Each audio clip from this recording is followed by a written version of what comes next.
our home and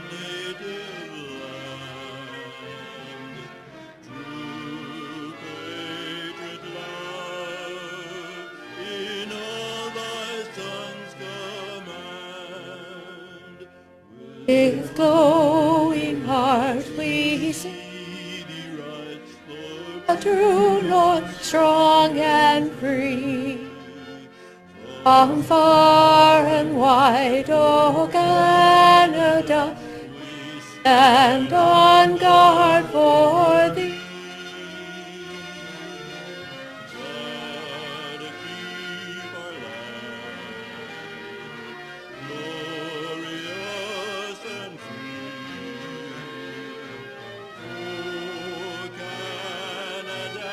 We stand on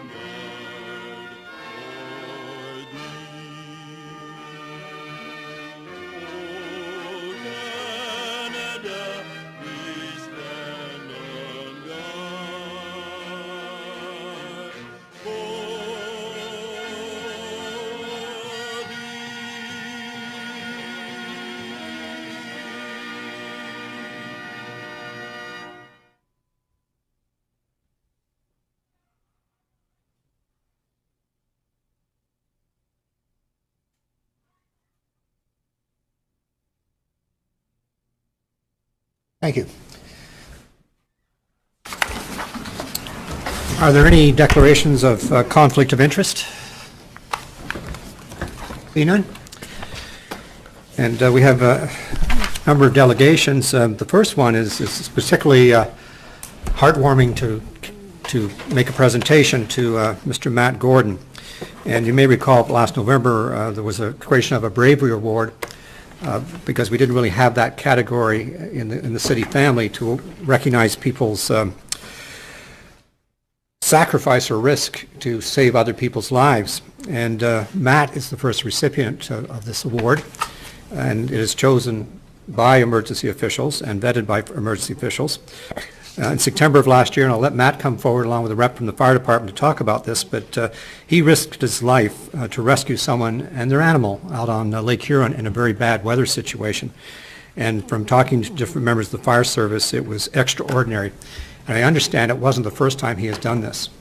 And I want to call him forward. I also want to acknowledge his family that's here, particularly Ron Gordon, former mayor, and Jennifer, his wife. Thank them for being here. And Matt, if you'd like to come forward, please, and the representative from the fire department.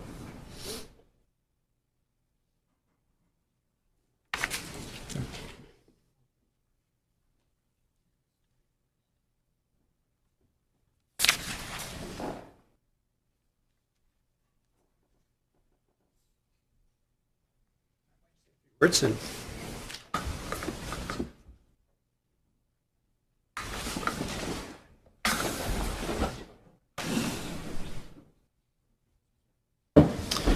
Thank you very much, Mayor Bradley and Sarnia Council and City of Sarnia and Fire, Police, all the services. Really appreciate the award. It's very nice to be recognized. But I must say that I would never, ever have done what I did had Sarnia Fire not been there. And for me not to have been assured and to have known that they had my back the entire way. I can honestly tell you that. I would never have done that. I would like to say that, you know, myself, and I can speak for this entire community, we are forever grateful for all that you do for us. I was part of something like this for one moment my entire life, but these men and women do it every single day. And like I said, we're forever grateful for all that you do and for protecting our families, our friends, our loved ones, our community. So thank you.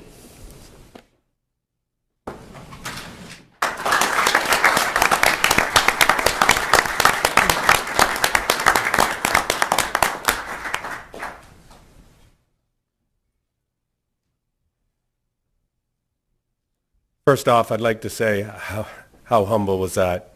What Matt did that day was nothing short of heroic. In a moment, he made a decision that changed the life of someone else. And I'm I'm very proud of that, to be a part of that, and I'm glad that the mayor and city council has made provision to recognize it. So, well done, Matt. I'd also like to recognize the other crew members on my crew that day. That's Troy Hooton, Ben Lowers, and Jim Rose. Thank you.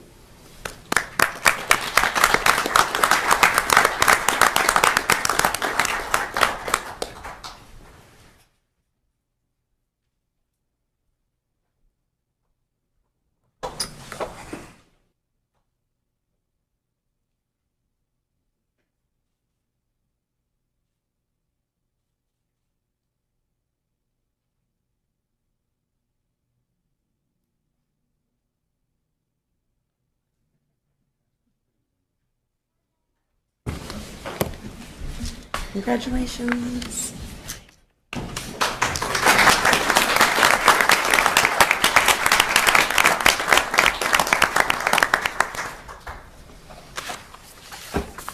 shouldn't embarrass Matt, but when he was a young boy, he used to show up at the mayor's office when Ron was the mayor and leave little yellow sticky things all over the place. Thank you very much. If we can move into the regular agenda, we have two planning delegations. If I could call upon Mr. Jay McGuffin to come forward, please.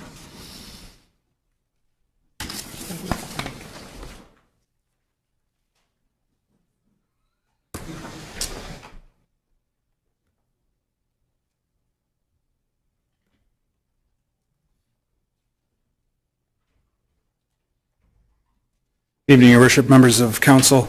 Thank you very much. Definitely a difficult act to follow, and I will suggest I'm not even going to try with our topic here this evening.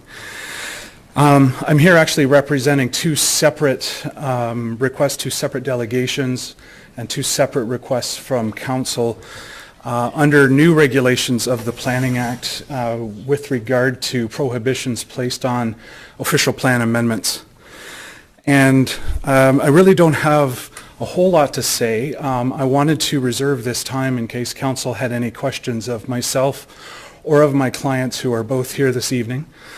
And my one client for 321 Devine Street from Overture Developments did want to say a few words in support of their request to council. With me this evening I have Francesco Cefalio, and he's with Overture Developments, and that's with, again, regard to 321 Devine Street. In starting, what I would like to indicate to council is that we're in support of the positive recommendations of staff, obviously, for the resolution of council to allow for the official plan amendment. And just wanted to give some background on this, which led up to this particular request. In June of 2016, our client had a formal pre-consultation with city staff. I'm advised that prior to that, as far back as September 2015, they had been meeting with representatives of the city through, I believe, the mayor and individual members of council looking for a site to develop their facility, a very specialized facility being a hybrid memory care and independent seniors living residence. And that search shortlisted the Devine Street Public School as a potential location for that development. And through the negotiation and the process of acquisition of that property led them to June 2016, this past summer, where a pre-consultation meeting with their project manager, API consultants, and their architects led them to getting the requirements for an application, complete application under the Planning Act. And at that time, they were directed to file an application for an official plan amendment to the city's new official plan. That new official plan, as we've come to learn, however, cannot be amended for 2 years under the changes to the Planning Act. And unfortunately, we weren't retained to provide planning services until December of 2016 to complete the planning report necessary for the submission. And in fact, we discovered the issue with Bill 73 through our correspondence with staff at the municipality, and as a result of our relationship with the other applicant that I'm here representing this evening. So it was strictly by happenstance on behalf of Overture that we discovered this on their behalf. So we are very appreciative of the staff recommendation. There's been a lot of work that has been undertaken, a lot of background study, and applications are imminent. They have been prepared, and we are getting ready to submit. And I would like to turn the podium over to Francesco, just so that he can say a few words about Overture and their plans for development at the location.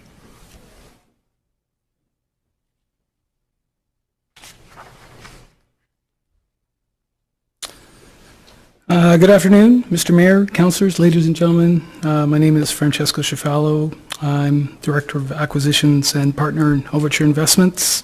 Overture is the new owner of 321 Devine Street. This property is known as the Devine Street School.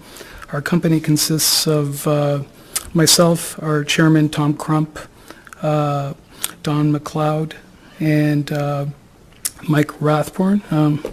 Fortunately, these gentlemen are in BC. I'm in Ontario.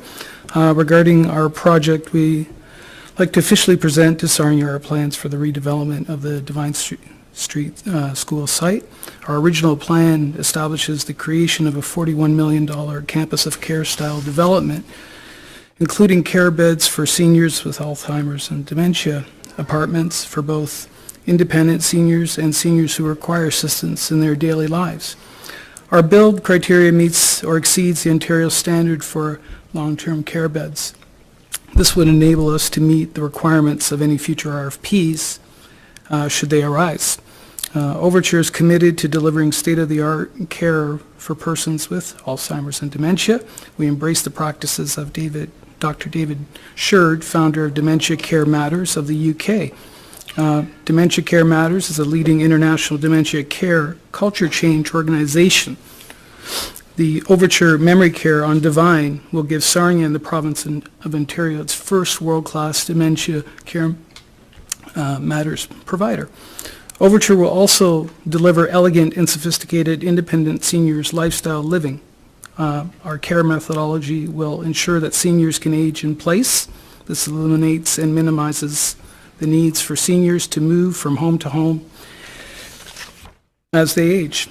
Now, the benefits to Sarnia.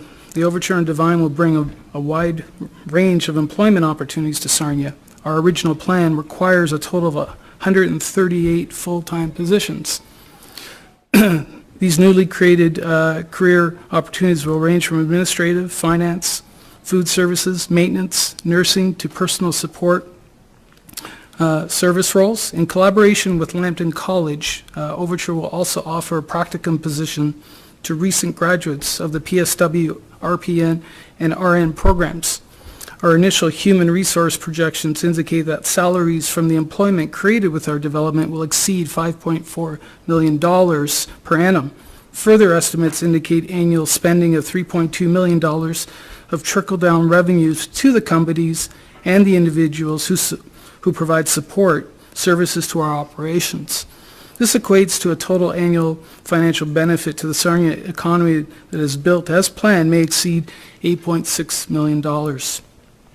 In closing, Overture will not only be a good employer, but will be a great place to work. Overture is committed to being a top 100 employer in Canada, and we will be offering employees competitive packages, above average benefits, and exceptional work environment that will accommodate a good work-life balance, as well as encourage further professional development. We will support this by providing common shared and clearly defined values against which all employees will be measured, planned and structured staff, consultative and communication mechanisms to share informative and discuss issues and ideas, recognizing for a job well done. I thank you for this time this afternoon. I'm grateful to have been able to deliver our Overture vision. Thank you. Questions? Councillor Kelch, Councillor Shulden, Councillor Brusevich, Councillor Boucher. Thank you, Worship. Just a quick one here. Essentially, tell me if I'm correct here, that both of these projects had considerable work ongoing before Councillor Kelch, I just got to intervene here. That I'm sorry. going to treat them as two separate presentations. Okay. So the one we're going to deal with now is the Devine Street one. Then I will dismiss the speaker and then ask the speaker to come back up for the second Okay, one. that's fine. It's the same question for either Okay. one. Essentially, this is a project that had considerable work ongoing back around 2012, 2013, and then Bill 73 basically came in and hijacked the process. That's my interpretation. Am I correct? And you're really asking us to grandfather this? Yes, that's correct. Okay, thank you. Councillor Schulten, Councillor Brusevich, Councillor Boucher.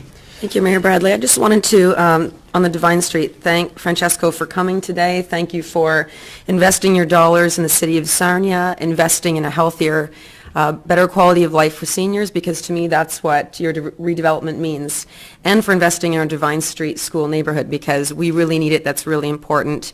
And I'm happy to see staff's comments in this report. Just reiterating what Councillor Couch said, you had a lot of work done in the past, so this is, grandfathering you through this 2-year timeout. So I'm just saying to you, thank you for coming today, and I will definitely be supporting this. Councillor Brusevich, Councillor Boucher. Councillor I do not have any particular problem with it. I think it's a good project, meets the need in the community. It's a good adaptive reuse of the property that needed the redevelopment. Question I have for you, Francesco. Is the scope of this project going to be as you projected? I believe we met in June last year. Yes. So 8 floors? I'm sorry, we've decided to do a phase approach and meet the guidelines of, I believe it's by zoning 4 or 5 floors. And the 8th floor is not 100% at this time. We are starting with phase 1 being a 5-floor dementia. We will then reconvene and work with the planning department for the other build, and if we have to do 2, 4, or 5-floor buildings for a total of 3 buildings to meet the requirements, we will do so.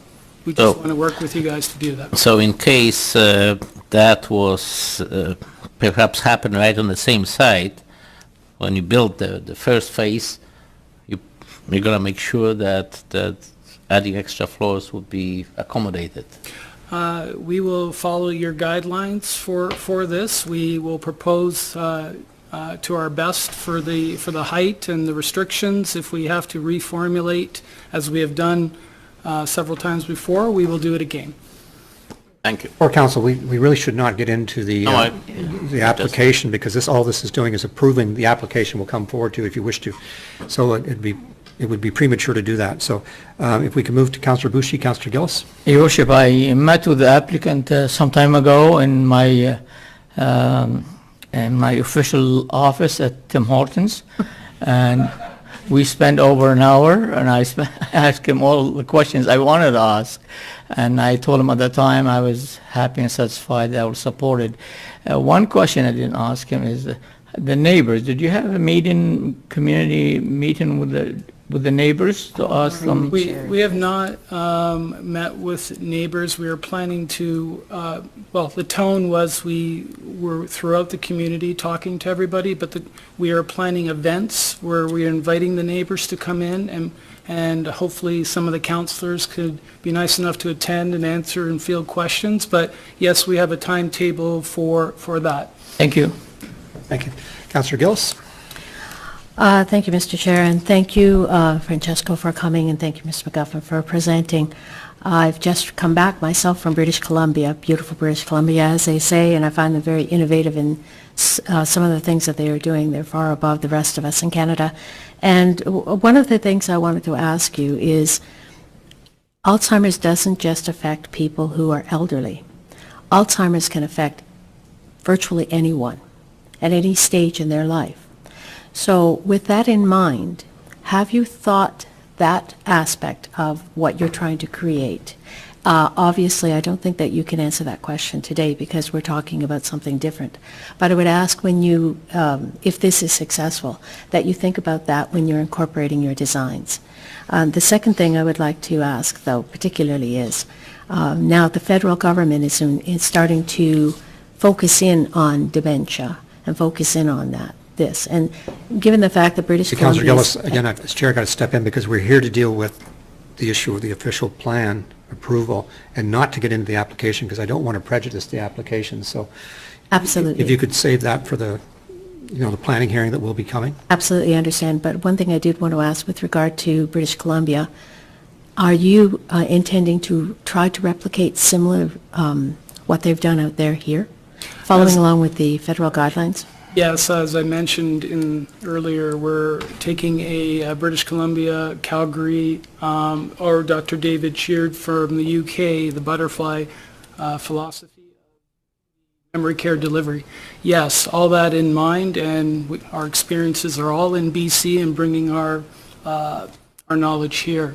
And yes, we're happy to deliver, yes. And further to that, I want to thank you for meeting And with me. I want to caution you here, because I don't want to set up council for appearing prejudiced before we hear the planning applications. Like that, it's for your sake and for the next applicant too. Okay, so I echo the other thoughts, but it's just about this tonight. And to finish off, I thank you for coming up to council chambers and making the presentation to us on a one-on-one to give us a true understanding of what you're trying to do. So thank you for that. Councillor McDougall, Councillor Mitchell. Yeah, I just want to echo what the mayor has said here. Tonight, both of these is the permission to apply within this 2-year window. That's all we're approving tonight. I liked seeing the application as well, but this is us just giving them permission to come ahead of the 2-year window, correct? That's all it is. And the reason why I raised this with you, because there hasn't been notice served to No. people that would be impacted, and for us to have a discussion without them knowing would not be appropriate. Yeah. Councillor Mitchell. And just to the point, the reconsideration of, or the consideration ahead of the 2-year limit, I think that's a great thing that we're doing, and kudos to staff for advancing it. Hey, can I get then someone, if there's no further questions, to move the motion? Councillor McDougall, Councillor Mitchell, any discussion? All those in favor? Thank you. Then moving to the second application, which is the property at Brights Grove Golf Club. Mr. McGuffin, is there anything you want to add to that? Same request. It is the same request, Your Worship, and we are similarly supportive of staff's recommendation in this regard, and I'm available to respond to any questions that council may. Are there any questions? Councillor Mitchell? Just a little bit of, if you could speak to the time frame of engagement, and it's about the same amount, I think, as I recall, but. Yes, sir. Through you, Your Worship, we were retained in 2013 to look at the redevelopment process, and I believe 2014, the exact date's actually in my correspondence, but I won't delay you by going through that. We met to do pre-consultation. There were a number of hurdles, and one obviously the council is very aware of is the sanitary servicing situation in Brights Grove at the time. We knew at the time when we had done our pre-consultation that the city was working to get funding for a solution at the Brights Grove lagoons. And we had been working actually very closely with monitoring of the city's process in that regard to bring our works forward. We also ran into an issue on engineering with regard to very dated flood mapping provided by the Conservation Authority. And so our client actually had to engage a hydraulic engineer to do a very detailed flood study, which put everything on hold back in 2014 while we were doing that. Subsequently, a number of other studies were completed. We had to deal with timing of the archaeology as a requirement of the city's complete application, and of course with it being an active course of play on the golf course, we had to coordinate that within off-season times so that there would be no loss in the golf course. When we approached the city to identify, or actually I guess I'll jump back one step, this council may remember I was here in October representing the applicant for 3 severances on Yonge Street at the south end. And there was the whole issue at that time with regard to servicing. We were of the belief that by Christmas that servicing would be available and we were going to come forward with the application. We gave the heads up to the city that we were imminent to bring that in. And that's when we were advised that Bill 73 was in place. So we actually didn't know that Bill 73 was affecting this process. We had been, on behalf of the applicant, actually involved in your official plan. In 2014, we had submitted comments and worked with the manager of planning at the time with regard to the findings of that engineering study to get the 2-zone flood mapping in the official plan resolved. And we received notice of the approval back in February 2015. We did know that there had been an appeal, but we thought it had been resolved by the time we had gotten involved, and that was well before the inception of the effects of Bill 73. So we were very surprised to find out actually that Bill 73 was affecting this application. Great, thank you. Well, thank you very much then. I look for a resolution from council. Councillor Gillis, Councillor Boucher. Any discussion? All those in favor? Thank you, that's done. One last delegation, Skate Sarnia, if they'd like to come forward to present.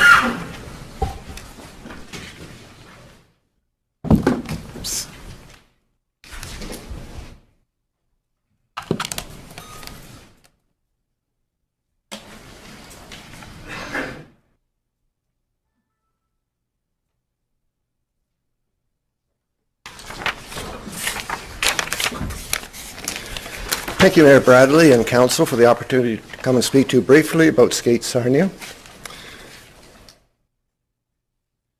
Skate Sarnia is the oldest figure skating club in Lambton County. We were originally called the Sarnia Figure Skating Club, and I'm sure a number of you folks here may remember us by that name. We were formed in January of 1948 with about 135 skaters, and the first full season was that 1948-49 winter with about 200 skaters. That's when we held our first annual ice frolics, and I'm sure you can recognize some stars in that lineup today. For the past few years, we've been up to 500 skaters at times, with many of them competing locally, provincially, or nationally. But today we are currently focused on recreational skating, with Learn to Skate, figure skating, and power skating, which is teaching the hockey skating skills to folks who are engaged in that sport. We currently run about 200 skaters a year, and have kids from the age of 3 until senior. March the 25th, this coming Saturday, you're all invited to come to our 69th annual ice show. Tickets are available at the door.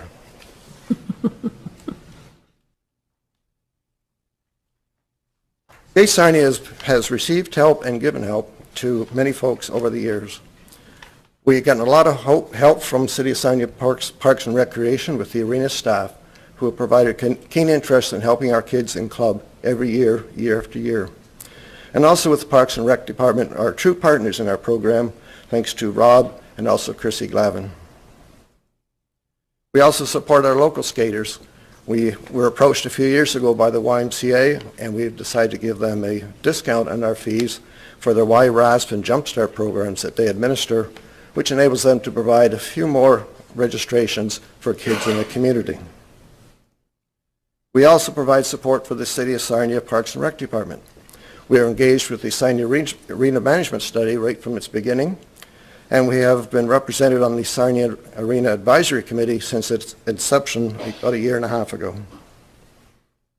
We are committed to the success of skating in Sarnia and the Sarnia Arena Revitalization Project. I did attend the architect's site visit a few weeks ago, providing insight from our perspective on what would be useful for the skaters and the community. And we will also be invited to attend a planning meeting with Evolution Multimedia as they look at upgrading the sound system. But I'm here today about the community fundraising program. Rob, would you come forward, please? We are proud to donate $10,000 Thank you to so your much. fundraising campaign.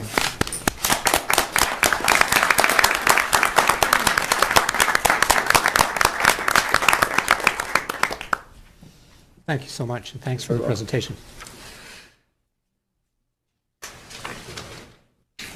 And there's a recommendation to council on this, on the fundraising efforts. Councillor McDougall, Councillor Brusevich. Recommendation. All those in favor? That is done. Thank you. Thanks again to the Skate Your Worship, Club. just a quick question. I went on the Sarnia's website today to look at how easy it is to make a donation. It's not easy. There is no obvious link on the screen. The site has a bunch of panels that move, they slide across and they change. If you're patient enough to sit there and wait, eventually the Donate Online one shows up. Otherwise, I don't see any direct link to actually donate anything. So I'm wondering if it's possible, this shouldn't be a big job, to put a button on that front screen that is always there. And maybe another button for online council meetings, instead of having people drill down through layers and layers of stuff. And I really did not find a way to donate online unless I knew that panel was going to slide over. And it's, I think, the last one. So people aren't going to do that. Thank you for that. I presume staff will follow up on that. Thank you. Thank you. Moving to number 3, which is a report to you on the water pollution control, asking for approval. Councillor Gillis, Councillor Brusevich, all those in favor? That's done. Then moving forward to number 4, which is the sole source, again, for the water pollution control plant. Councillor Couch, Councillor Micho, all those in favor? That's done. Next is a report to you on the eligibility criteria for the electrical, the mobility charging stations. Councillor Gillis, Councillor Bushi, all those in favor? That is done. And then this report's back to you for final endorsement, the age-friendly community report. So moved. Councillor Couch, Councillor Brusevich, all those in favor? That is done. Then moving forward, there's a request for the Dirty Dash event, financial assistance for Rebound. So moved. Councillor Bushi, Councillor Gillis, all those in favor? That is done. Then moving forward to Seaway Road parking, there's some bylaw amendments needed there. Councillor Schulten, Councillor Gillis, all those in favor? Oh, I have a sorry, question, Councillor if I McDougall. could, please. With respect to the impending reopening of the park and the potential for increased desire for visitors to the same to park in and about our renewed park facilities, have we a plan, or have we contemplated development of a plan to deal with creation of additional parking along or adjacent to Seaway Road post-remediation? Through the chair, this bylaw amendment is actually to limit parking on Seaway Lane on the south side in order to avoid congestion, which it's a problem that currently exists, and staff correctly identified that when the new park opens with the new marina and the boat launch or the boat ramp, that it could exacerbate that problem, which is why we're proposing this limitation in the bylaw to prevent parking on Seaway Lane or Seaway Road. Follow-up, if I could. In having observed the congestion and the pressure for parking down there, I'm only just concerned that once everything opens and there is pressure for parking, have we enough parking in the overall park redevelopment to manage all the users of the boat ramp facilities, the park facilities, the marine overflow special events? I guess that was the purpose of my question, is if we do find that we are in need of more parking, where are we going to put it, and where can we put it? Through the chair, through the redesign, in using the existing, or what was the existing parking lot and boat ramp area for soil storage and the creation of that berm, we did make significant changes at the marina parking lot as of last year, or actually in 2015, and with the plan to increase the parking lot where the new boat launch is going to be. The intent was to create the same number of spaces as was available at the old location. There may always be a need for parking, but what we've done is provided the same amount of parking as was available prior. Okay, and could we turn to the point lands, for instance, if we needed to increase parking for that end of the park?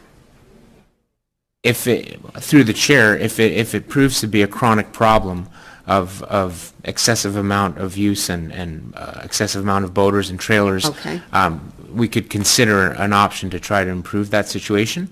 But as it stands, I think it's a matter of, we believe we are providing the same amount of parking that was available prior to remediation and revitalization, and we'll keep an eye on that, and we can report back to council on that situation. Okay, thanks very much. Before I call the question. And that answers one part of my question, that we're replicating the same amount of spaces. Through your worship, to the head of engineering, I assume that there's going to be appropriate signage, because it will be in the interest of having the boaters as close to where they've launched their boats, that the designation, so to speak, of that parking lot is less just occasional and visiting parking, and more for the boats and trailer accommodation. So just to the point, there's signage being planned for that, I would assume, correct? Through the chair, we will ensure the proper signage is in place. Great, thank you. Let me call the question. Those in favor? Next is a report to you on Centennial Park and the opening of the park. Looking for a motion. Councillor Schulten, Councillor Mitro. I move to support this, but also to nominate Councillor Gillis to be our councillor representative, because staff is asking that council is represented on this committee. And I just nominate Councillor Gillis for your experience with Community in Bloom. I'll second that. You're seconding the motion, the overall motion? Okay. Any discussion? All those in favor? That's done. Moving on to number 10, which is a agreement related to crossing Vidal Street. Councillor Couch, Councillor Savage. All those in favor? The next is a report to you on internet voting, and looking for a motion. Councillor Mitro, Councillor Gillis, you're supporting the motion? Okay. Yes. Discussion. Motion is to Councillor Gillis? Well, thank you, Mr. Chair. I was looking at this, and of course, we've been talking about this for a very long time. And I recall, Councillor Kelch, you and I had this discussion, I believe it was at our last council, last term of council, or maybe 2 terms ago. Every term. Yes, it seems. And I'm glad to see that we're moving along in this direction. I did a little research myself with regard to Elections Canada to determine, how this is evolving. And since 2010, there's been more and more municipalities becoming involved. They have set up, some municipalities have set up some different type of parameters. I was thrilled to see that Oil Springs is one of the first of the consortium of municipalities here within Lambton County that have already moved to approve it. One of the things, though, if this is accepted, and I certainly hope it is, to the city solicitor, one of the things that Halifax did was they asked for a certificate of destruction from the vendor with regard to the ballots. Are you familiar with that terminology? Well, I can guess at what that is. You can guess what it is. But it's something that they actually employed into, and I think it would be worth exploring, and if this passes, to include that. They also asked that the voter data and the ballot information be kept separately, and they amended their Elections Act, their bylaw, particularly around privacy concerns, and put in a very hefty fine. One of the things that I've noticed as well in my research was that the biggest challenge, it seemed, was not the system itself that was set up, but rather the people who were using the system through their own computers, and some of their firewalls weren't up to date. So I think that's something that we, as from our educational perspective, have to make sure that people are aware of when they're going to use the system. But looking at Halifax, they found it a very positive experience. And looking at the city of Markham, they found that it was highly successful. So those are 2 examples that I used and looked at, and was very confident and comfortable with it. But also the fact that we attended out in Lambton County the seminars and had many of our questions that some people have contacted me about prior to, and also in our discussions that we've had council to council, and I feel very confident that we've covered off everything. All the questions in my mind have been answered, and looking at other cities within Canada, their concerns have also been met. So I think what we are trying to do is we are trying to provide a real change, and what we are also doing is we are giving our citizens of 2017 an electoral procedure that reflects their lifestyles. They've asked for it, and at this point in time, I certainly hope we're ready to give it to them. Councillor Boucher, Councillor Schulten, and Councillor Couch. Oh, I'm not sure I'm ready to give it to them. I think everyone I talked to over the weekend, everyone, with no exception, they're against it. And due to the opposition that I met from those people and from the public, I'm going to vote against it. I don't care what other communities do. I don't care what other provinces do. This is Sarnia, and I'm concerned about Sarnia people. And if you take it to a vote tomorrow, we'll be defeated. Are we for the people or against the people? And I believe that I'm for Sarnia people. We all know that hacking emails is an easy process. I found that out. About some months ago, I asked a friend who's expert with electronics to find if my emails were hacked. 2 days after, he called me, he said, and told me that my emails at times have been hacked. It's that easy to hack the emails and the phone calls. And why would go with this process when we all know that it's easy for people, for others to hack our emails in the city?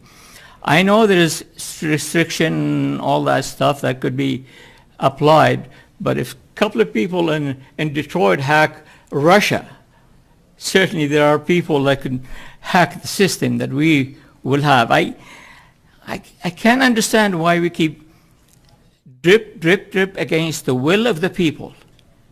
If we really wanted this for the people, it's for all the people, not just for a segment of the people. Take it to the people for a vote, and you'll find out. We have been ignoring the people for so long. Thank you. I've got Councillor Schulten and Councillor Kelch, and then Councillor Micho.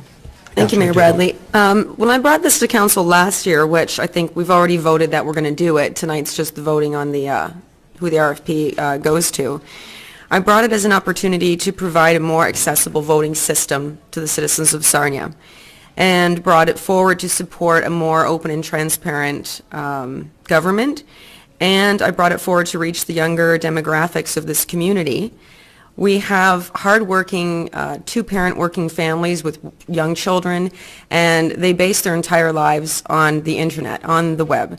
So by doing this, here we are presenting them an opportunity to step a little bit closer to politics, to get a little more involved, and to have a say. So I'm really excited to see what's going to happen this next election and see if that works and if we get a much larger voter turnout. So I think this is... This definitely speaks to the citizens of Sarnia. It speaks to the larger, younger working demographic, the citizens of Sarnia, and they have told me that they're very excited about this, so I would definitely be supporting it in support of them. Okay, thank you. I've got Councillor Micho, Councillor McDougall, Councillor Brusevich. Councillor Kelch, sorry. Welcome back.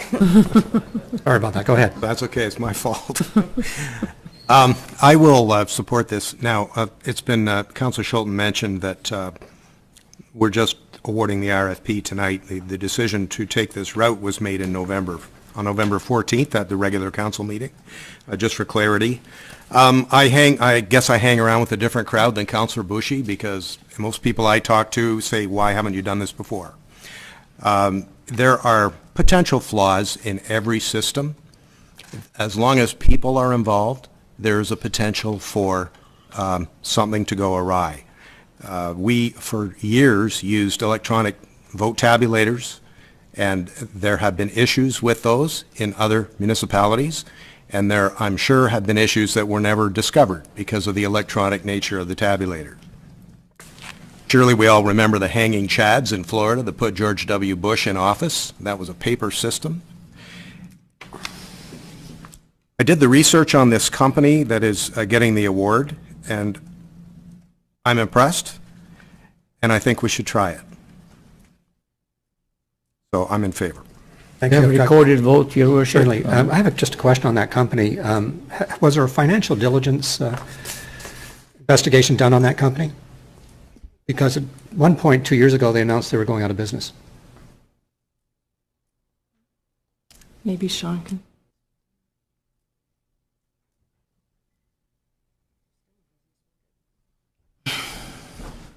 In 2015, they announced they were ceasing operations. To the chair, part of the RFP evaluation is a overall company profile, which does include their financial backbone and their structure.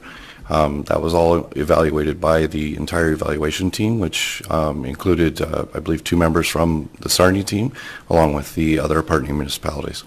if they can't deliver the service, which is what was the threat in Halifax for the 216 election, what happens? Are they bonded? Are we covered? We do have a services contract. We did not include bonding just because it would be very easy to turn around and get another party on board, given if there's enough time. You had Councillor McDougall, Councillor Mitro, Councillor McDougall, and Councillor Brusevich. I'd like to move this, and I'm definitely in favor of it. A little troubled about talking about something we've already decided again at the 11th hour. We've moved in this direction. We're now approving the RFP. The company has been vetted. I attended the September presentation and asked, I think I asked 4 or 5 questions, because as all Sarnians, I'm concerned about how this works. Is it safe? The security aspect of it. All the questions were answered more than my satisfaction.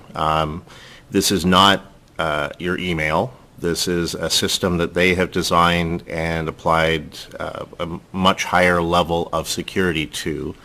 I'm not at all concerned that we're going to end up hacked. I'm not really sure that the Russians care about the Sarnia election, so I'm pretty sure they'll lay off. This is something that they've had a good track record at. We now, if I understand, I was on the councils before, but we've gone through 2 election cycles, 2010 and 14, that we had talked about potentially doing this, and now in 2018, we've decided prudently that it's time, and I certainly am mindful of the fact that 2010 and 14 would have been too soon. 2018 isn't, and we need to get started early to get our house in order, make sure that Sarnians are comfortable with what the changes will be and how to do this. And I look forward, as Councillor Schulten has pointed out, to an increased turnout as far as voters and the ease of voting. They will appreciate not having to get in their vehicles, drive to a polling station. So I couldn't be more supportive. Hey, Councillor McDougall, then Councillor Brusevich, and there's recorded votes, so I have a few comments to make too. Okay. Thank you very much. I too am going to be supporting, as many have said, the endorsement of the proposal submitted by Televote. The clerks and treasurers who put the training together for out in Wyoming last fall did so to inform all of the Federation partners. Everyone was invited to go. I was impressed with the presentation. I was equally impressed with the questions asked by many of our peers across the county. And there is evidence that this is modernization of voting across Canada, and I want to be part of a modern city. Internet voting, and we're also doing telephone voting, meets people where they live. And Councillor Boucher may well have talked to many people who are resistant to change and who would like to keep the system that they're currently enjoying. As many people have begged for modernization of our process.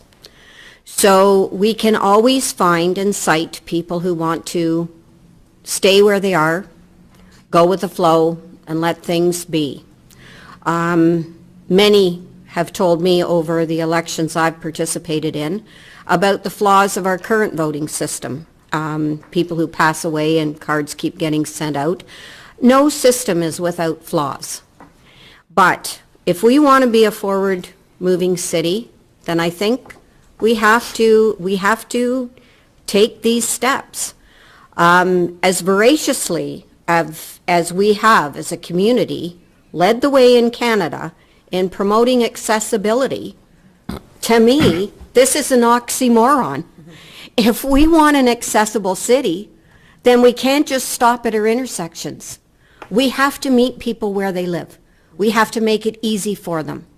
And we've all been to voting stations where people are having difficulty maneuvering their walkers and getting in with assistance from friends, maneuvering parking lots. You know, we are part of a modern world, and let's get with the program. And for me, again, I appreciate the work that people put into informing us I took the time to listen, I've done my own research, and I think it's time that Sarnia moved into the future. Savage, and then I'll call a question after a few I comments. must confess to you that this is the only item on the agenda today that I've struggled. I don't want to be in the way of progress. I was ready almost on Friday to move on. I gave it some more thought. There's two different issues here. First one is general concept. Well, maybe you have voted for it before, that's fine. I think it's absolutely essential that there is zero tolerance for any potential abuse or other problems, interference in the democratic process. And, this is not about Russians hacking here. We have our own local community of hackers. And again, it is a concern. Going specifically to the proposal we have here, I would be wholeheartedly supporting the system that would basically duplicate the verification process we have in our current way of doing it. And I'm surprised that nobody like that came forward. Somebody comes in, all the good points of there still could be met. People go to the computer, they show their ID that can be scanned by some central processing units, verify it, so we know it's the person who actually is entitled to voting. The potential abuses are many. I can see, and I know some of those happen in the telephone voting systems when people are getting their ballots. Sometimes people who have moved to 1016 Colburn Road, which is the cemetery, and they're still on the voters list, and some people actually do take that. The other possibility of abuse is things like use of those PIN or PIN numbers or the actual passwords. That can be actually abused as well. There could be secondary market for them. Some campaigns can actually gather them and perhaps abuse the election system. And if we had it the way I would like to have it, I don't know, maybe I should start setting up my own system, because that should be very easy. The technology is there. You have a system, verifies the identity of the person voting. If it's a person who is entitled to vote, you allow them to vote and move on. But I do not see any of this protection here, and I would like to perhaps look into that. In terms of public response, I'm in the middle. I cannot say that everybody is wholeheartedly supporting it. The same thing, not everybody is opposing it. So, it's almost inevitable to happen, but I am not 100% certain that the integrity of the voting system that we're proposing here would be as certain as I would like to see. So I guess I'll be in minority of the council vote. Councillor Shilton, then I'm going to make some comments and call the question. Thank you, Mayor Bradley. Before I have a question for either the city manager or the city clerk, but I like the comments about being part of a modernizing City Hall, and I feel like the leaders, political leaders that don't support motions of change aren't going to give the community change. So my question to the city clerk, I think, is when this starts to happen, probably we need some sort of campaign that we can educate the public on how they register and how it can be done, and get some stories out in the media way before the next election. There'll be a plan for that?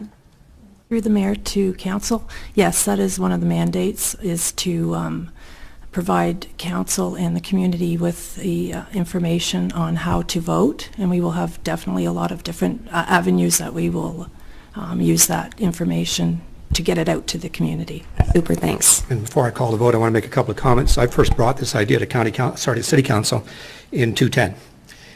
The council has indicated to turn it down for the right reasons, the same in 2014. I've done extensive research on this, and this is not about change. Personally, I welcome anything that will open it up more for the public. I would suggest very strongly this company, which was going to cease operation 2 years ago, because their loans were being called in by the Atlantic Development Corporation, needs to be deeply examined. I also found it very strange that they were the only company that got to speak to the county people back in September without anyone else being there. I've never seen that before. If someone's making a presentation on internet voting, you make the presentation. You don't bring in one of the potential bidders to make that presentation. So that's one of the concerns. But over and over again, and I will point to New Brunswick, their electoral commission just issued a report just a month ago, and they were gung-ho about this till they talked to the security people. And the security people came back and said, don't do this because you cannot. And if even one vote is hacked, that is against the democratic process. So reluctantly, because I welcome change, I welcome accessibility, but I will say the polling people have always done a really good job on accessibility during elections. But I am concerned about the company that's getting this contract. I'm also concerned about the ability to keep the purity of the Election Act. Oh, I have to call the question. Just one quick line. This talk about hacking, and you were talking about other security experts expressing some concerns. And I know what you've heard, the opinion of one of the top cybersecurity experts from the United States.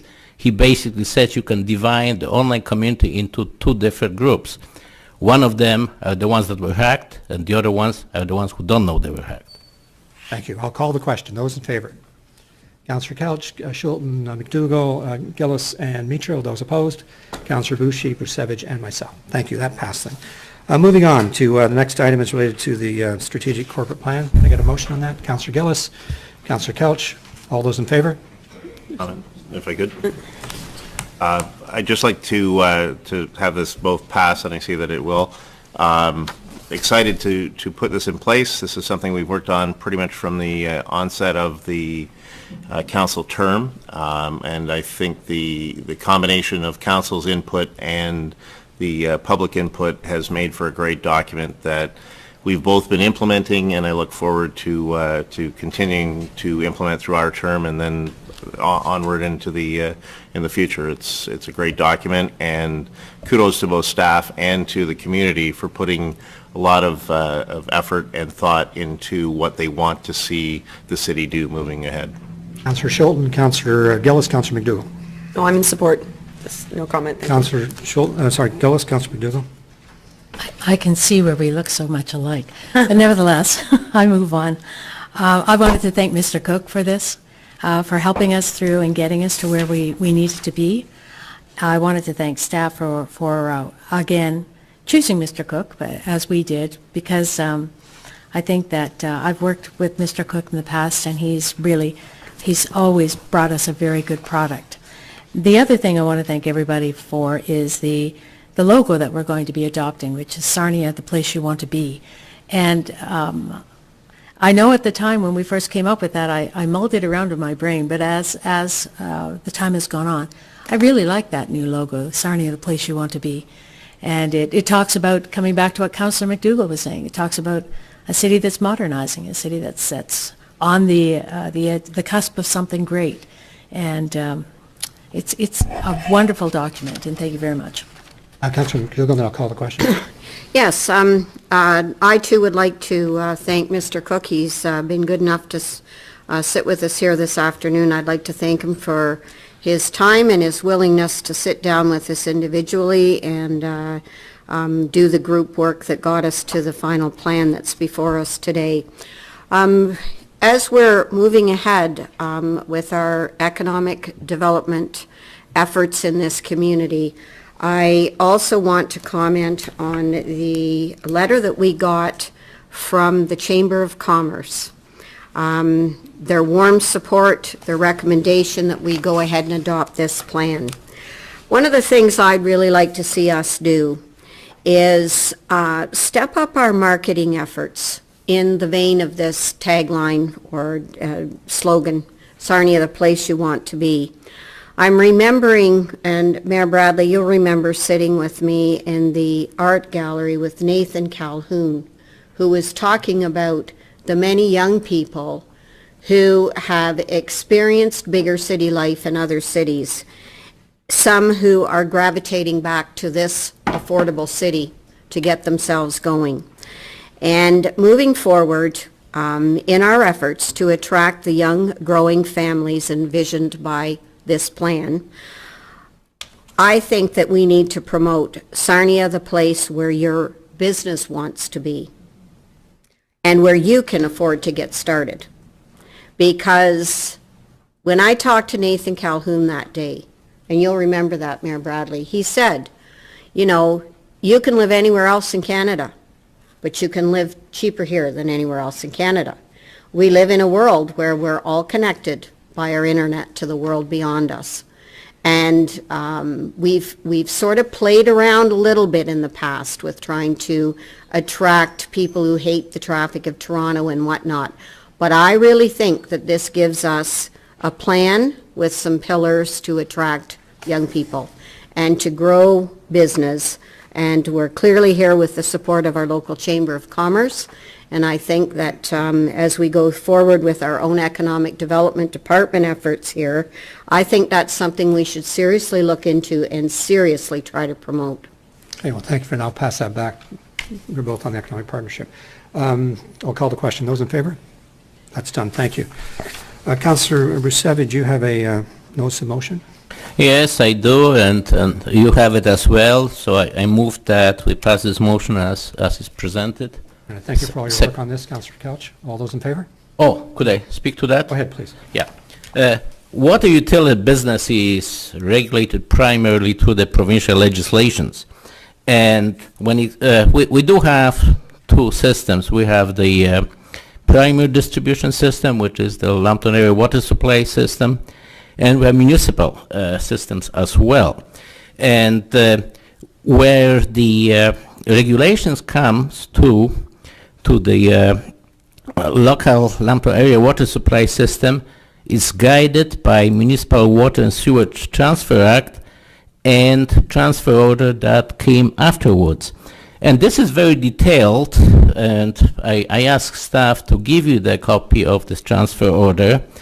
When you look to the Schedule B, it actually describes in detail the works comprising the Lambton area water supply system.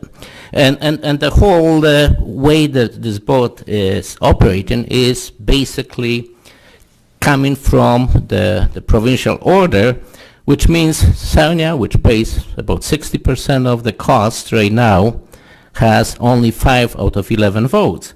And obviously, that voting structure came from the desire to prevent oppression of minority stakeholders by a majority stakeholder. Of course, what can happen is the reverse. And basically, that's what I believe has happened. All the other members who have in total 6 votes voted in favor of transferring the municipal water towers to the laws. And if these water towers were needed for operation of laws, they will be part of the transfer order. It's basically an attempt to upload the cost of, and don't forget, besides the normal operating cost, which I believe between the two of them is about $51,000, you do have a future, whether it's painting and or replacement, whatever. So that it is against the transfer order, and the transfer order actually has a dispute resolution, which is to bring this to the Ontario Municipal Board to resolve this dispute. I think it's fairly clear, fairly simple. I believe that taking this water towers, it's a good attempt by municipalities to get rid of the cost and pass it to the laws, and all the talk about working together, helping each other and so on. Don't let our friends and partners in laws ever tell you that Sarnia does not carry the fair share of the total cost. And to illustrate that, I will give you some statistics. About 22% of the distribution assets are within City of Sarnia. 78% are within the county. So if that was if this cost were apportioned to the beneficiaries of that, that we wouldn't be paying the majority of the cost. And but anyway, that was transferred by the province. I'm not disputing that. That's how it is. And I believe that this particular resolution. Oh, don't forget, they also added associated water lines, and that's not even clear. Is it just from the loss to the tower, or from the tower to wherever else they go? It's not clear in the motion. I think that's fairly simple resolution of that. I'm not even sure whether this is actually legally valid, because basically, if it is amendment to the transfer order, that requires, I believe, 2/3 of the boards, and of course, with Sarnia having 5 out of 11, that wouldn't happen. But so I think that's not going to take too much. Perhaps, I don't know whether our legal staff could comment on that. Perhaps Mr. McEachran, am I correct that to have an amendment to the Schedule B would take 2/3 majority? I'm sorry, Your Worship, I'm not that familiar with the document. We did meet and discuss it, but I don't want to comment on that. All right. But anyway, I think it's fairly obvious that there's no technical or conceptual reason to actually have laws having this asset. At least nobody presented that to me, and I think the city should take a position on that. So here's my motion. Okay, thank you. Councilor McDougall, I'll call the question. Yes, thank you very much. I had sent in some questions last week and had an opportunity to speak with our Director of Engineering before the meeting here to try and understand why some of these reservoirs and storage tanks and whatnot were transferred with Schedule B in the beginning. And maybe, Mr. Moran, you could re-explain for the rest of council what you were talking about in terms of the assets that were transferred at the time. I think you said were used to help maintain pressure in the system.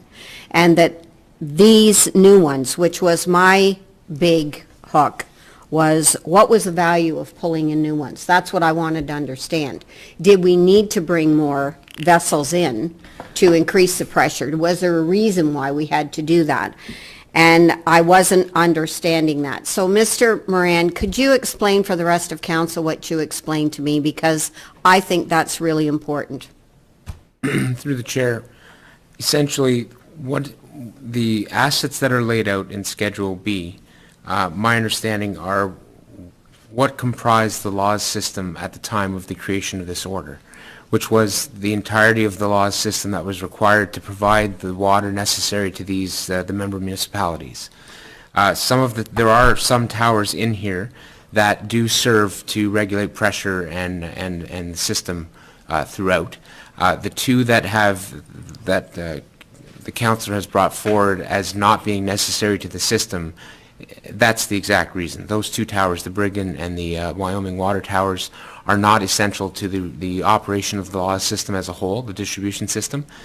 They were simply put forward as these municipalities believe that laws should be maintaining these, and that is ultimately what passed, was to bring them into the law system, but they really provide no benefit to the law's distribution system as a whole. And if I could follow up with a second question that I didn't have a chance to ask you before the meeting, Mr. Moran. The other concern I had was last week I read in one of our local media that Brooke Alvinston was talking about repairs of like $115,000 or something that was needed to their tower. And I wondered if anybody had done a study on what was going to be needed to look after these particular assets if they were brought into the system. At any of your meetings, was that discussed along the road prior to the vote? Anyway, I know the water tower we have in Lambton Shores, that's actually going to have to be painted, and believe it or not, it's not a simple process as some people, because they have to meet certain specifications and so on. And in fact, the discussion we're going to have, whether we actually replace the tower or just paint it, or so you know. But on this too, you know, that okay, I'm not aware of any technical or conceptual reason given to the board to have these assets coming to the laws board. And Perhaps our city engineer can correct me on that. Okay, well, if the motion passes, we'll set a motion, I think, a lot of these answers. And at the time of the transfer of the order, there was a very vigorous response to fighting that order, and we did look at legal action, but then decided not to move on it. But that day may be coming. Okay, let me call the question. Those in favor? All those, that's passed. Thank you. Councillor Micho, you had a motion? Yes, Your Worship. I brought this forward. We get a seconder first, I'm sure. Oh, sorry. Okay, Councillor Schulten. Okay, thank you. I brought this forward mainly in recognition of my time so far in council. We've been through 2 budget sessions, and I feel that there's a lot of information that isn't clear when we get there. So I'll just read my comments that I provided with the existing as background to this. The existing annual city budgeting process is very much a black box scenario with little explanation or insight available to council during deliberations regarding what the information and numbers mean. Positive changes have been made in recent years with more frequent reports preceding budget day, but that explain new or modified programs or initiatives by individual department, but more needs to be done. Currently, staff provides 4 books to council and members of the public with over 150 pages of detailed account-by-account operating budgets for approximately 100 departmental areas. It's not always clear what each of these areas are responsible for and what drives the costs in the budgets. Asking directors to prepare brief presentations with time for open questions in advance of the budget deliberations would assist council in understanding operations and any year-over-year changes. Presentation summaries would include the area of responsibility, staffing, cost drivers, and different initiatives planned for the next budget year, etc.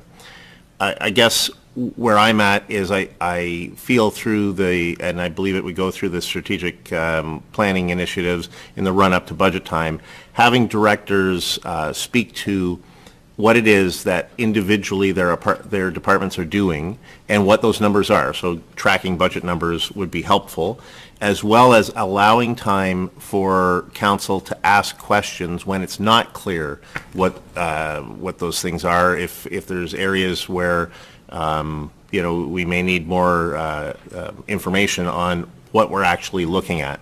I think it can work out well. I look forward to it, and I would look for council's support on it. Okay, thank you. All those, Councillor Schulten. Thank you, Mayor Bradley. So I feel like this could be a positive thing too, though, because over the last year or two, we have Mr. Moran presenting to us, and we learned so much, before budget time and after, and this could be an opportunity for me to learn more about, for example, Parks and Rec.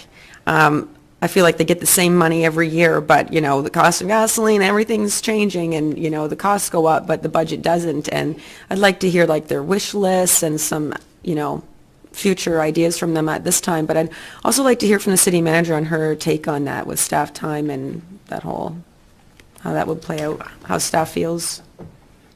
Through the mayor to council, certainly we're open to the resolution here to bring back a report by May 1st, and the Director of Finances, we've talked about this motion, and we think that we can accommodate by preparing a report and providing council with some options for consideration of how we would incorporate something that doesn't break the backs of the management team in the budget process. Thank you. I'll call the question. Those in favor? Thank you. That passed. Moving on then, Councillor McDougall, can you move us on? Yes. I move that the minutes of February 27th, 2017 regular meeting as printed be adopted. All those in favor? Any inquiries? A question with regard to the minutes, and I'm unclear as to the procedure, Mr. Mayor, so perhaps you can walk me through it. Don't know whether I should bring it up here or whether I should bring it up under inquiries, but it does have a direct impact on the motion that I brought forward with regard to unfounded sexual assault cases at our last meeting. So may I speak to that? The motion's in the minutes, so it's probably the appropriate time to speak to it. Thank you. One of the things when I looked at the motion itself, it's the words are there, but it didn't capture what we were trying to do, and that what we were trying to do, or what I certainly was trying to do, was indicate that there should be fresh eyes to look at that. And as we look at what other national organizations have done, we've known the RCMP are doing a review, but not an internal review. The OPP, the same. Councillor Nutgill's not going to have to step in because I thought you were just correcting the motion. The motion is what was sent off to the police service, I believe, right? Yes. Can I bring it forward then under inquiries then? Well, are you saying that the motion wasn't recorded properly? No, what I'm saying is that the motion itself didn't indicate that there needed to be fresh eyes rather than an internal review, and I wanted to plead my case in that regard, but I can wait until information and urgent. That would be better because it's not going to affect the minutes, okay? That's fine. All right, all those in favor? Okay, thank you. Moving on, inquiries, information, urgent matters. Councillor Gill, so let's go first. Thank you. To continue on the thought, and I appreciate the fact that you've recognized this, we've seen, as I said, the RCMP, the OPP, the Sûreté de Québec, and now as soon as March 12th, 2017, we see the Canadian military are doing a review as well. Given the fact that Sarnia is well above the national average, I believe that we need more than just an internal police review, and it has been indicated that internal reviews can characterize the problem as being a data mismanagement problem. And that is why I asked for fresh eyes, and that's why I continue to press for fresh eyes. Because reviews, internal police reviews, a fresh eye review gives the opportunity to look at the transparency and the accountability, and what we're looking for is an opening to a sustainable change within the system. And the chiefs of police are pushing this, but it seems that many municipalities across Canada are looking at internal reviews. So I'm saying to you as a council that we need to have a fresh eyes, not an internal review, to capture what has been happening here in the city. And we will see that other municipalities are doing the same, especially when you were seeing so many other national organizations opting for external reviews. So to our colleagues on the police services, our new colleague on the police services, I ask that you do a different review than an internal one, and I leave that up to your discretion. That is a judgment of the police board, as you know, and that'll be passed on. Thank you. Councillor McDougall. Yes. I wanted to bring forward for council's information and hopefully your support a request that we would maybe perhaps make through our members to the Sarnia Police Services Board with respect to the daily escalation of vandalism and damage over at the Sarnia General Hospital site. My husband and I were walking by the facility the other night, and entire window frames are now being ripped out of this facility and thrown out on the sidewalk. So now there's broken glass for people walking by. An increasing number of windows are being opened. A door at the very top of the hospital has been breached. The window is broken. And while I, as a citizen, forget my role as a counselor, appreciate in our evening walks seeing from time to time police presence in vehicles, sometimes sitting across the street in their cars, it's not going to do it. And I think that we need to ask our local police to go in and sweep it and find out how people are getting in there, because they're getting right up on the roof now. And the damage that is going to end up on the property and is going to end up on the sidewalk and the road needs to be addressed probably sooner rather than later. It looks now like they're in the process of taking antennas and aerials down off the roof. So there's some sort of a sophisticated operation going on over there, and I, as a citizen, appreciate the work of the police, but we do need to have more before somebody gets hurt and further damage could occur to the property or people walking by. It is a walkable neighborhood, but it's fast becoming a dangerous walking path. That'll be passed on. Councillor Schulten? Are we paying extra for staffing for security right now for the police that are sitting around sometimes at the hospital? Are we paying more for that at this time? No? As far as I know, the police are just doing what they normally do. What they can, yeah? They're there quite Okay. often. There's been a lot of charges laid. Yeah. And it is an ongoing problem, as you Yeah. said. So I'll certainly pass it on tomorrow morning. Thank you very much. Councillor Gillis. Thank you, Mr. Mayor. I did have two other items of information. I wanted to let everyone know that, of course, the federal budget is coming down on March 22nd, and I've just returned back from British Columbia from the Federation of Canadian Municipalities Boards of Directors. We're very excited about this particular budget, even though the media and the reports that have been coming out lately have not been as enthusiastic as we are, but certainly we feel confident that the work that we've done on behalf of Canadian municipalities will be honored. And for some of your edification, it's my understanding that green infrastructure is also going to be playing a significant role in this budget, as will the linear infrastructure. So I bring that to you, and hopefully we'll see the fruits of our labor on March 22nd. The other thing I wanted to bring forward is a notice of motion with regard to a program that I've learned about through other municipalities in Ontario that are taking advantage of this, and it's called Firemark. And I will be bringing a motion forward to ask that we explore the pros and cons, because obviously there's always good and bad in every system, to determine if we want to use this service to provide revenue for the fire service, because that's apparently what many other municipalities, County of Simcoe in particular, Thunder Bay is looking at it right now. And it's a way to bring more money back into the fire service.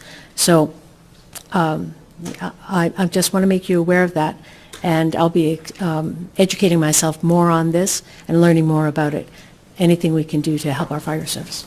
Thank you for the notice. I have one question on Centennial Park, perhaps to Mr. McEachern or Ms. Moran. Are there any legal issues with Centennial Park as it relates to liens on the contractor? Not that I'm aware of, Your Worship, no. Could you please check to see, I've been getting feedback in the community that there are liens as it relates to the prime contractor. Thank you. All right, moving on, Councillor McDougall. I move that items A to N under routine approvals, action and information be introduced. All those in favor? Any items? Councillor Schulman. Thank you, Mayor Bradley. I have F, G, and H. So F was, I would just like to move that Councillor McDougall attends the waterfront meeting in Bike Summit. Second for that, Councillor Micho. All those in favor? Can I speak to it for just a sec? With respect to this, when I had put in the notice, I had talked to council about getting support for accommodation. I've since learned that my accommodation is probably going to be covered. But these are back-to-back events that further to last year's ride from the Waterfront Trust that came through southwestern Ontario. The first partners event is actually going to be undertaking some planning for some marketing of the trail system. And I know that for the last 20 years, not just Sarnia, but many other waterfront communities in Lambton County have been working at trail development. And last year's profile of this area as a cycling destination, and more recently with the plans for twinning the crossing in Windsor for the Ambassador Bridge, they're actually talking in Windsor now about accommodating cyclists across that crossing. Last year on the ride, many suggested that we have a tremendous asset here to promote. People could not believe how beautiful the waterfront here was. People who said to me over and over again, what a reputation changer it was for them to cycle through our community. So close to the river, I mean, the historic asset of the St. Clair Parkway Commission certainly is part of our trail system, but as cycling is growing in popularity in Ontario, and as it's being seen as an active transportation way to get out and be a tourist in Ontario, and internationally across these international crossings, I think it's a good time for us to be there. It's a great opportunity to be a part of those conversations and grow the asset that we've spent 20 years working on, and on behalf of the city to get out there and promote it. and see what we can do in Ontario. There are people who travel the world to cycle in many, many different countries. For us to be able to bring them to southwestern Ontario, it's just one more opportunity to showcase the Sarnia-Lambton community. Okay, thank you. I'll call the question. Those in favor? That's done. Councillor Schulten, you had two other Yes, I had items? two more. So item H, the Senior of the Year Award. I had a hard time thinking of a nomination. I would just recommend that we forward this over to my age-friendly steering committee and let them. That's fine, yeah. We have a couple of names in mind, but we haven't gone into it. But yes, certainly take that. So if we as- let that committee take a look at it? Yes, sure. Just I'll take that as a motion and a seconder. Councillor Okay. McDougall, all those in favor? That's done. And lastly, if you could go to agenda item G regarding Mr. Rob Gowry's letter to council. And I think at this point, for me, or for most people, it's difficult sometimes to believe 100% in either direction. But I know that myself personally, I am uncomfortable about the addition that goes into our water, what goes in there. But regardless, we're lucky, and I'd like to thank Rod for his continued advocacy for what his issues, his concerns are about making sure that our drinking water is safe for everyone in this city. So the fact that it's not being dropped and it keeps coming back to us, I'm really grateful for that. And when we last discussed this, the mayor suggested that we poll the citizens at election time, I think, on whether they wanted fluoride in the water or not. But I want to make a motion here because I think it's helpful to educate the public and ourselves before that time happens, so they're making an educated decision. So I will move that one of the, I think it's item, I move that the medical officer of health be invited to come to Sarnia Council for an open public input meeting so that he can be questioned by the public, whether he comes or not. That's the motion. Could I add to that? Because I think to have a really balanced discussion, we have to have the other people standing on the other side. And I understand that one of the foremost experts on the subject, who used to be a head of preventive dentistry at the University of Toronto, Dr. Hardy Lineback, is actually prepared to address and discuss the issue with. Sorry. So I would like to have that. I'm taking from the mover and seconder, we went through this painful process before. I hate to even recommend it to you, but probably the best thing to do is to have a special meeting and to allow all that wish to speak. And that would include the person you're referring to, Councillor Brusevich and Mr. Gowry. Councillor Kelch? Yeah, Your Worship, and I wouldn't have a problem with that if it was followed by a commitment to put the question on the ballot. And I will be bringing that forward to you. There's a prescribed question. It's not in the Municipal Act, it's in the Fluoridation Act. It's not debatable, that question. And we simply by resolution can do that. And then perhaps going back to what Councillor Schulten and Brusevich was talking about, you'd probably want to have those meetings closer to the electoral period. Exactly. But I guess my point is I have no problem having the public session with the various points of view. We have been there before. But I would like an action step that comes out of that instead of just having the debate. Can I ask the mover and seconder to hold off till I bring forward the motion on the plebiscite question? Because I'd like to see it on I'd like to see it on the ballot. No, I'm okay with the motion tonight. Then I need to hear the motion again because I'm hearing something different from Councillor Brusevich. Well, my motion was that we move to invite the medical officer of health to come and speak to council at an open public session. What about the other side, to balance one opinion? And we can invite, how would you amend the motion then? Well, if you're going to do that, then you need to have. Right. Because the last time So I then- recall, there were 26 speakers. Yeah, but I was thinking about expert in the field like Dr. Hardy Lineback, who became. For now, then, I'd just like to keep my motion the way it is, and then maybe at the next council meeting, if council can Let's think keep it about. simple, then we'll just take your motion, which is to ask the medical officer of health to come. Oh, okay, can I have an amendment that will also ask Dr. Hardy Lineback to also come to us? Is there a seconder for that? Councillor McDougall. So let me deal with the amendment, then I'll deal with the main motion. Those in favor of the amendment? I need to see the hands again. Those in favor? That we also have Dr. Amendment. Hardy Lineback to come here. Oh, okay. All right. Whoever he is. He was head of preventive dentistry at the University of Those Toronto. opposed, okay, moving on, then to the main motion, all those in favor? Okay, thank you. So Okay, and that'll one be more done. part to that, Mayor Bradley. So there was a couple of requests from Rod on the paper, and I just want to ask the city solicitor, because I don't see if the medical officer of health isn't worried and accepts no liability about what goes in our water, and I mean, I feel like one of the requests of asking the city solicitor to draft that letter of indemnity of protecting the citizens of Sarnia and us from liability, is there any problem in doing that? Even if it doesn't, does it carry a lot of weight, doesn't it? I just like the opinion of the city solicitor on that. Your Worship, clauses of indemnity are where you have two different parties and somebody is indemnifying the other party. So I don't know who the other side is here. You can't just draft up a letter of indemnity with yourself. That would be a future thing, because then we're... All right. Any other correspondence? Councilor McDougall. I just have a question for this same item, if I could.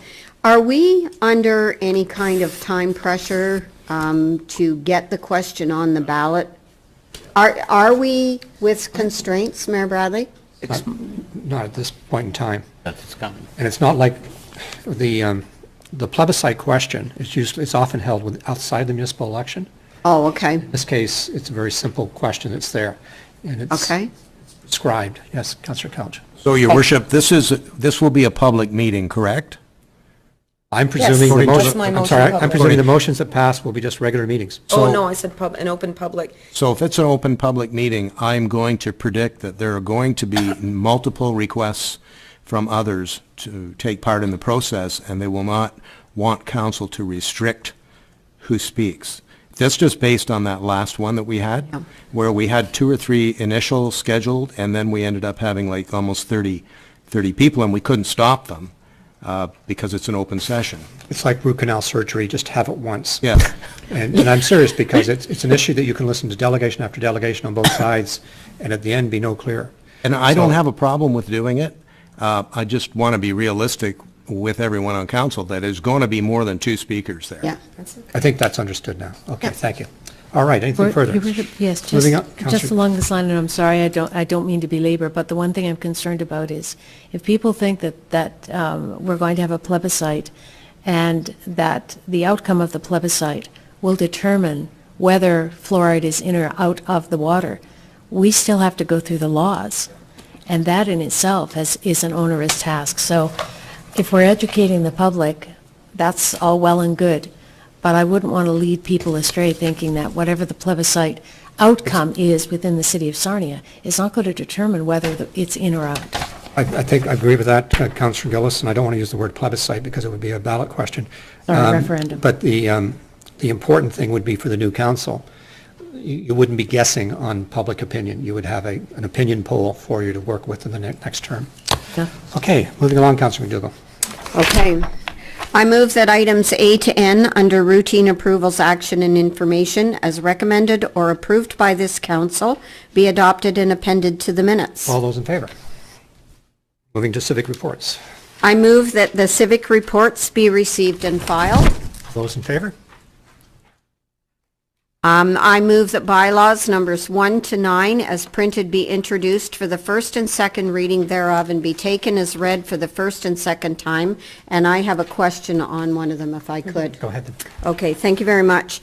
It's with respect to bylaw number 2, and when I went to the table... Let me call the question on that, and then I'll go to you. All those in favor of the bylaws? Sorry. Now I'll go to the question. Oh, I'm sorry to have interrupted. That was my fault. Anyways, there was a schedule with bylaw number 2 that laid out some things that we were going to do with the $70,000 for, it's on page 380. And I see that what was taken out was fireworks, firework fees, and barge fees. I'm wondering, is this what have we abandoned the idea of fireworks for this now, and can we do that? And is the purpose of the committee then that's organizing the celebration going to be to add in other things? That was my question. Through your worship, that is the intention, is to remove fireworks from the agenda, and we're still building on the event itself. Thank you. Okay, all right. Thank you. Moving forward then on the final... Okay. I move that bylaws numbers 1 to 9 as printed be taken as read the third time and finally passed. All those in favor? I move that Sarnia City Council adjourn to its next regular meeting to be held on Monday, April 10th, 2017. All those in favor? Thank you, everyone. Big, it was actually now.